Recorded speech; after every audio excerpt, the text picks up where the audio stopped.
Bueno, dentro del tema de los sistemas jurídicos híbridos, primeramente entender que es una relación internacional, intergeneracional, en donde con la historia o a través del tiempo se han ido fusionando formas de llevar adelante las normas jurídicas, tomando en cuenta, por ejemplo, lo del derecho romano, un espacio en donde la humanidad prácticamente tenía como punto de partida a Grecia y Roma, y que aquellas características fueron trasladándose poco a poco hasta los lugares en los cuales tuvieron injerencia.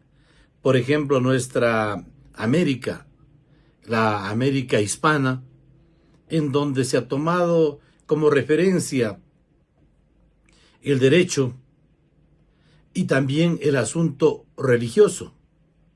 No olvidemos que lo que decía el sacerdote era algo que se cumplía por este mandato que la conquista nos dejó. Es decir, que los postulados que vinieron trayendo los españoles para imponernos el lenguaje, el idioma castellano, y también sus leyes prácticamente sirvieron como base para que ahora tengamos el marco jurídico, nuestra Constitución, que se la ha llamado excluyente desde 1830. Y así han tenido que trabajar los norteamericanos, que también tuvieron las colonias basadas en el imperio, en lo anglosajón, Gran Bretaña. Sin embargo, lo que hay que rescatar de los estadounidenses es que quizá el nivel formativo, académico, ha hecho que ellos tengan más respeto a este proceso jurídico, en el cual, tras una educación y una construcción de sus leyes, han entendido que las mismas no hay que desacatarlas, lo que no sucede en América Latina. Y así el tema de Oriente o el tema musulmán, el Islam, en donde también tienen sus puntos de vista religiosos. El tema de usar el velo, de proteger el rostro de la mujer, o inmolarse porque así quiere Alá, porque así quiere la divinidad, para llegar a disfrutar de un paraíso. ¿Qué tal esto comparado con lo que sucede en nuestros países?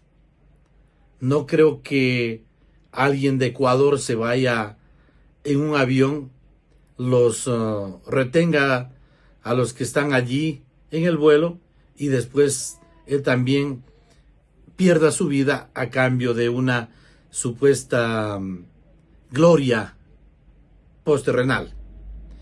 Esos criterios religiosos de los católicos, de los islamistas, o el poder británico ubicado en los Estados Unidos, o la historia de los romanos, de los alemanes, de los franceses dispersos por el mundo, ha hecho que se tenga un sistema jurídico, pero que no sea el puro, que no sea el como se pensó quizá en algún momento de la vida, que sea netamente creado, la norma creada por los habitantes de un sector geográfico, y que como esa norma no había otra o no debe haber otra. El mundo en su dinámica ha hecho que se vayan readaptando, se vayan adaptando las cosas. Por ejemplo, el derecho indígena en nuestro Ecuador hace algún tiempo ni siquiera era atendido ni entendido. Ahora es parte de la Constitución, no ahora, sino desde el 2008. Involucrarlo ya en el camino de la toma de decisiones para castigar a quienes hayan cometido actos contrarios a la ley y quienes van a ser los encargados de aplicar la justicia. Esa es una situación que va madurando, Porque si hablamos de la otra ley occidental, no olvidemos de cuántos siglos. Imagínense, estamos en el siglo XXI y ha tenido que pasar una serie de procesos, de ajustes, de reajustes. ¿Cómo no va a tener que pasar lo mismo la ley indígena? Más aún cuando tiene todavía opositores, algunos porque no están de acuerdo en la forma ancestral y otros porque no entienden cómo se lleva adelante el mismo. Y así, estos sistemas jurídicos híbridos van caminando y nos van dejando una doctrina, porque hay muchos estudiosos, van dejando jurisprudencia, porque ya se va tomando en cuenta, por ejemplo, lo de la eutanasia para nuestro país, que ha tenido la oportunidad de llegar, y nosotros actuar y pensar de otra manera. Y así una serie de, por ejemplo, esto de el juicio oral, en donde las personas que han cometido un delito la aceptan. Cosa que si vamos a la historia, a la Santa Inquisición y todo, obligaban a la gente para que sea católica y si no, prácticamente le aplicaban todo el rigor de la ley y con eso terminaban con su vida. Al mismo Atahualpa, miren, juzgarlo porque se ha declarado un hereje, porque no quiso ser bautizado, porque rechazó la religión católica. Ahora eso es imposible. ¿Por qué? Porque la sociedad avanza. Se prepara la persona. Entiende. Ya no es todo el asunto objetivo, es subjetivo, es tridimensional. Va tomando en cuenta los hechos, va tomando en cuenta lo que dice la norma y sobre todo los valores humanos. Y es allí en donde se fragua esto y son útiles tanto el sistema jurídico híbrido como los de base.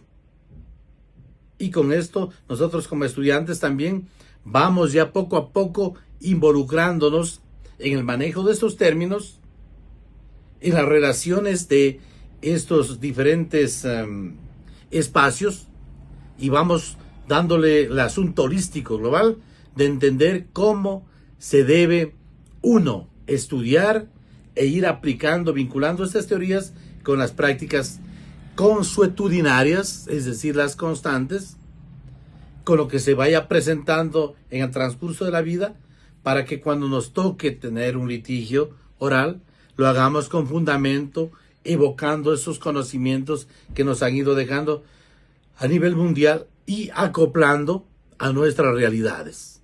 Porque de eso se trata en esta modernidad, de tener una sapiencia y una sabiduría que ayude a comprender estas teorías, pero también a llevar unas prácticas decentes.